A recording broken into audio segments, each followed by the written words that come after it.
So I thought I would go for a little walk this afternoon because I actually live in such a pretty neighborhood. I'm just going to show you guys. Like, are you serious? And there's so many houses around the lake that are like, I'm pretty sure they're B&Bs, a lot of them. They're like millions of dollars. So it's like a really nice area. And when we first moved here, which was about, I would say just over a year and a half ago, I was out here every single day. I was very much in my love and light era. I felt so connected to my spirituality. I would literally like smoke a joint in the morning and just go walking around this path out here. Like, it's just so pretty. I'm actually obsessed. I'm just gonna sit right here. This is the only way I can get myself in the frame fully, by sitting in this position. So I used to come here like all the time. I would sit here and I would just like meditate. Sitting under the sun when you're high and it's just like kissing your soul, you feel like you're levitating. It's the most beautiful experience. I'm blessed enough to be working a job where I can create my own roster, which is very ideal for an individual who has many aspirations and is trying to build towards their ideal future. But people that work 9 to 5s and have aspirations, I seriously don't understand how you guys do it. Even now, without having a 9 to 5, having that flexible freedom in my roster, I still struggle. And maybe that's just my ADHD. I don't have the right tools in place, the right methods in place. I think I get overwhelmed very easily. I think I just don't know what to prioritize, and I think that's why I struggle with consistency a lot of the time. But all I do know is I am trying my very hardest, and I have to just give myself grace because I am very harsh on myself. I'm very cruel to myself at times. But at the same time, I also love myself, and I'm also my best friend. And it's kind of wild to think about because their feelings, their emotions that totally contradict each other. And it makes me feel a little bit insane. You know what I mean? I think I have moments where I just want to like, kind of slap myself in the face because I'm like, what the fuck is wrong with you? But again, that is part of the human experience, I suppose. And I know everyone has those moments, even if it seems like they don't. We're always our own harshest critic. Our biggest hater is usually ourselves, to be honest, but also our biggest lover is also ourselves.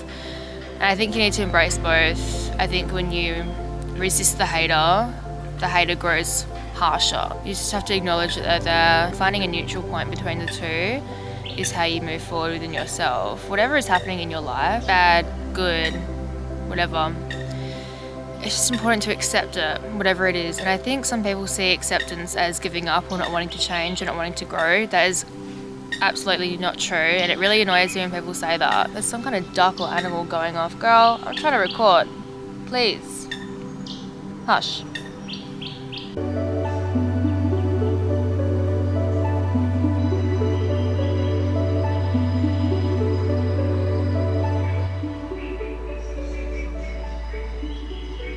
But yeah, it really annoys me when people think that acceptance is just giving up or not wanting to change, because no.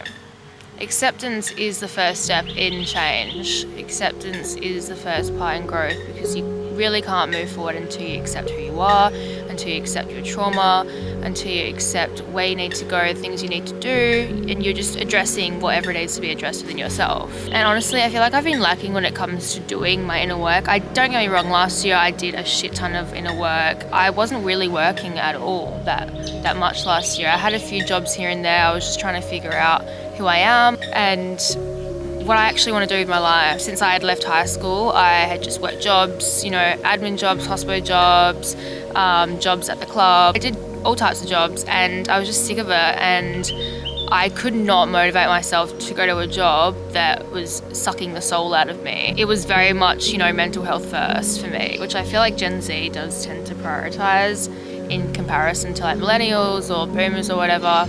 I think they think it's lazy, but the thing is we have freedom. Since we started entering the workforce, I should say, there's so much more awareness now. The consciousness of humanity has definitely risen, and people are just a lot more aware around societal structures and how when I say people, I mean the government, are lying to us and how they're just trying to oppress us and make us their little soldiers. And I think a lot of people wake up to the fact that, no, actually, I'm not going to be your damn soldier, bitch. like this is my life. Do you really think human beings were put on this earth to work, to slave away? You're born and, you know, you get a few years of freedom, maybe like 2 or 3, and then you're chucked into kindergarten, right?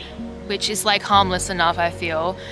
But then, you know, once you start entering primary school, or if you're in America and you're watching this, elementary school, and then you go to high school, university, college, whatever. That's a massive chunk of your life that's just dedicated to your education. Oh, the sun's coming out now, that's nice.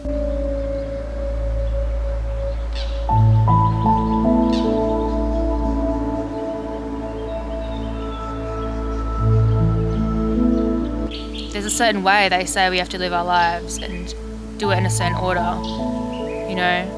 Learn, and the education system is screwed. Don't get me started on that. What are they even teaching us? They're just teaching us the things that benefit them, the things that are going to make us good little soldiers. They're ripening up the chickens, right? It's just horrible. And then they say, oh, everyone wants this, everyone wants to work. You must work until you're able to afford retirement, and then when you retire, then you can have a break because you're about to die. I realized this a few years ago. And I also realised I refuse to be part of it. I'm going to live life on my own terms. Freedom is so important to me. And there's so many people out there that live in countries that are just plagued by war, poverty, famine. They don't have freedom. Living in Western cultures, Western societies, Australia, the UK, America, hello. Like, we have such fucking privilege in these places and it's crazy.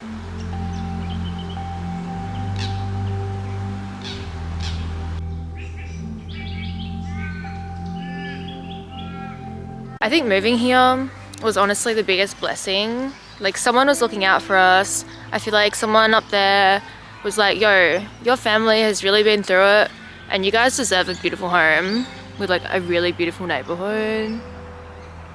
Like, this is all beautiful bushland. Like, there's so many little kookaburras and little rabbits and kangaroos, snakes, and I just love it. So many benefits that have come out of the move for everyone, but for me personally, it really triggered a whole nother level of healing. The previous house I was in, I'd pretty much been in that house since I had started high school. It's so hard to move forward within yourself when you're stuck in an environment that reminds you of your past self. You know what I mean? And it just has so many shitty memories attached to it.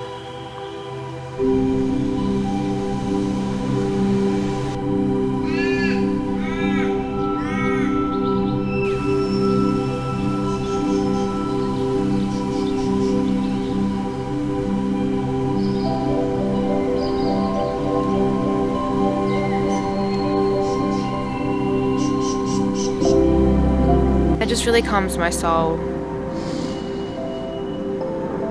Look, there's an airplane.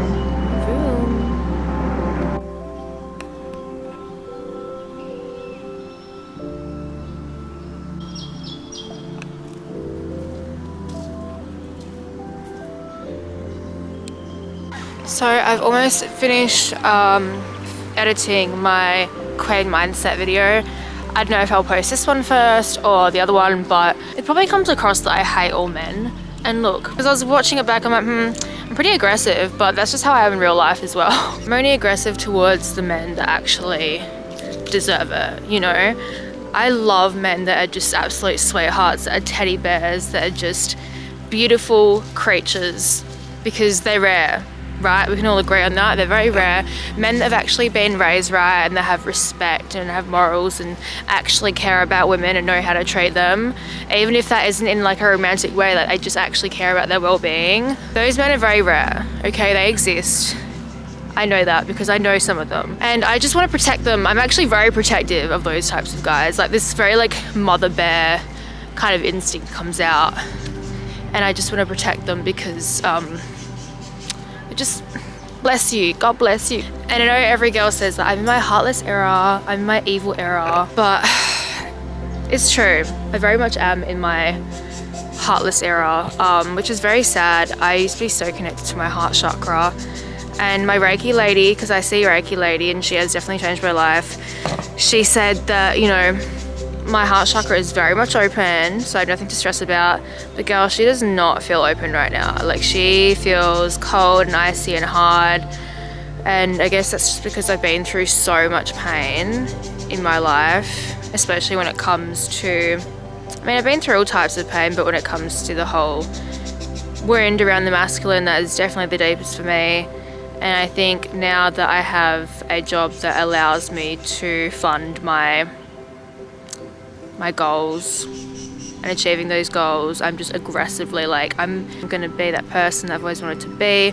I'm going to achieve all my dreams, and any person that's ever hurt me, like, they're going to see, you know what I mean? There's actually a saying, and it goes, climb the top of the mountain, not so other people can see you, but so you can enjoy the view. I'm constantly on my grind, I'm constantly on my hustle. I'm just so determined. I think I have this fire lit inside me to make it, you know, to make it in my life. And I don't think I'll ever be satisfied within myself unless I achieve what I want to achieve. And I know some people are just very content with the stereotypical life of, you know, having a 9-to-5 job, you know, finding a partner, getting married, having a kid, but that's just not me. I mean, I don't know what the future holds. I mean, I was pretty set on the fact that I don't want kids, to be honest with you. It just depends what my future looks like. But if I was to have a kid, financially I have to be very stable, mentally I have to be very stable, and I have to be in a place in my life where I've achieved everything, I've gone to all the places I want to go to, like, I'm ready to put my life aside and dedicate it to somebody else. A child as well, like, it's not just some pet, like, you're responsible for this kid. And I think I'm just traumatized because of how I was raised. And my mum and dad just really, I mean, look, my mum, she really did the best that she could do, especially going through what she went through. I'm not going to disclose that, but, you know, it still affected me. And that's the thing, our parents' actions, how they raise us, the words they say, every single small detail affects that child. And it's this kind of like butterfly domino effect, right? And the responsibility, the pressure, like, my God, what if something happened to that kid? Like, I feel like I would just age 20 years if I had a child because of the stress of what is going to happen to them, like, what are they going to go through, especially if that child is a girl. My God. But I would love a girl. Boy and a girl would be really, really cute. But at the same time, like, growing up without a family, like, who's going to take care of you? Like, I don't know, because everyone says that. Everyone says, oh, like, let's have kids because we don't want to be alone when we're older. I feel like that's so selfish though. Like, are you only having children because you want them to take care of you when you're older? That just seems very selfish to me. Like, if I want to have a child, I want to have a child because, I don't know, I want a child and I love them and I want them to have an amazing life. It just seems like a lot. It seems like a lot. But yeah, like I was saying, I am very heartless right now when it comes to men. Because, I don't know, I guess I've just been a doormat for men. I've been a doormat for people in general, like, for majority of my life, I think. And I think now I'm just so ruthless, and I just won't allow any kind of disrespect or shitty behaviour to pass on by. You know what I mean? Like, I'm always going to stand up for myself. I'm always going to speak my mind. I can't explain it to you. There's just this fire inside me.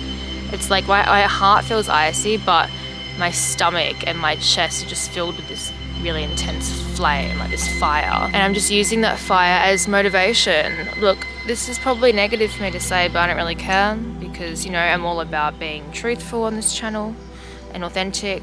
But spite is honestly the best motivation, in my personal opinion. Like, yes, it sucks when I get messed over by men, but I also love it because I'm like, yo, this glow up is about to be real, girl. It's so satisfying.